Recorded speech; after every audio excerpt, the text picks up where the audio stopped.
Okay, so first off, I do want to apologise for uploading this video 1 month late since the actual film was released, because loads of stuff was going on there regarding family and college work, and also I wasn't sure whether to do a review on it or not, but anyway, here it is.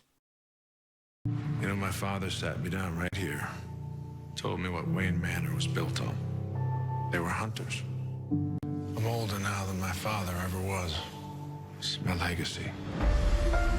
Superman was never real. Just the dream of a farmer from Kansas. That dream is all some people have. He brought the war to us. You know you can't win this. It's suicide. This is about the future of the world. I'll take you in without breaking you. Here I am. It's true what they say about little boys. No natural inclination to share. You're not brave. Men are brave. The world only makes sense if you force it to. Experience it in IMAX. Rated PG-13. Batman vs Superman: Dawn of Justice. Batman vs Superman is pretty much the introduction of the DC cinematic universe. A completely different universe to Marvel and what they do, let's just make that clear first of all. And if you're a DC or a Marvel film, this was the movie that you was really waiting for.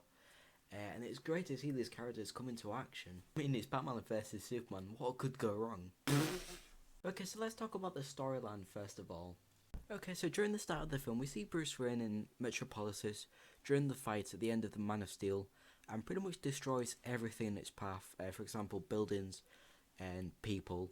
And Batman blames Superman for all the mass casualties that have resulted in the fight, and he wants to prevent the world from ending, which Superman could do if he wanted to. However, Superman disguised as Clark Kent, the journalist, believes Batman is very dangerous and he should not be trusted, and he seeks to find out and expose him from what he really is and what he could really do. And during all that's been going on, we have this little nerd called Lex Luthor, who also sees Superman as a threat and convinces June Finch, who is the big senator in the movie thing, to recover the kryptonite and DNA to create a biological weapon. Yeah, it's a pretty confusing storyline. Alright, so let's talk about what I enjoyed about this movie. First of all, Ben Affleck completely nailed it as Bruce Wayne and Batman. Quite a few fans, including me, were a bit concerned about the cast role when we found out Ben Affleck was actually doing Batman, you know, whether it would work out or not. And surprisingly, he was a really good character. He was really fun. He was real serious as well at times. And yeah, I really enjoyed him.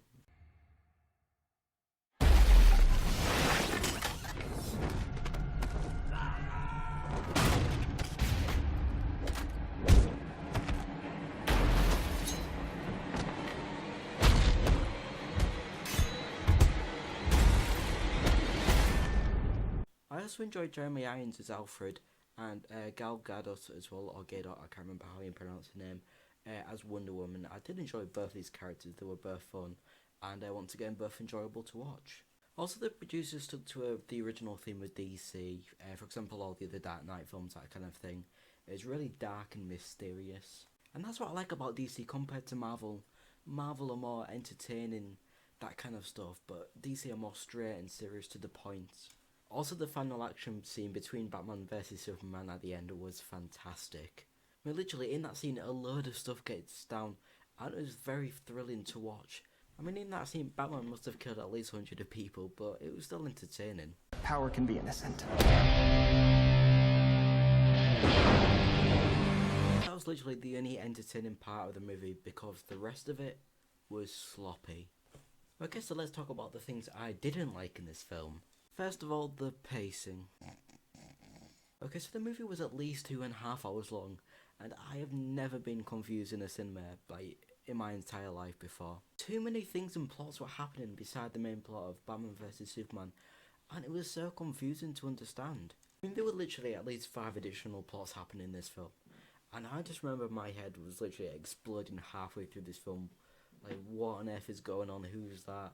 What am I trying to remember in this story? I literally had no idea what was going on. Also, the character who played Lex Luthor in this film was absolutely shocking. I mean, he literally reminded me of Jim Carrey or a British comedian, I can't remember his name. but you guys may know him. I mean, it seemed to me like he did not give a damn about his role whatsoever. I mean, if you want this movie to be even more serious than it should be, then they should have hired a better character who can play both a scientific nerd, that kind of thing, and also kind of a villain at the end. I mean, I do have to give credit to Zack Snyder, the director, who also directed Man of Steel, the previous DC Superman film. I mean, I do get what he's trying to do to this movie, but there were too many things going on and it just bored me to death in the end. It did the exact opposite of what it should be doing to the audience to entertain, but instead it just bored me completely. And last of all, when I watch this film again, probably not. But I'd only watch the scene where Batman and Superman fight, and that's pretty much it, because that scene was entertaining.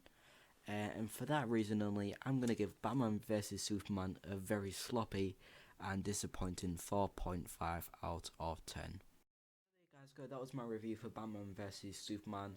If you've seen the film already, which you probably have, because it's been a month since it came out, let me know what you think of it. If you haven't seen it already, I wouldn't bother watching it, unless you really wanted to, of course, unless you're a big DC fan. But you might get a bit disappointed to, just lower your expectations a little bit. Also, really quickly before I go, the last episode that I did of CTB at the Movies, I reviewed Captain America Civil War, and it was an absolutely amazing film. I really enjoyed it. If you haven't seen the review already, go check it out. And like, subscribe, all that stuff in this video, and I'll see you guys in the next episode.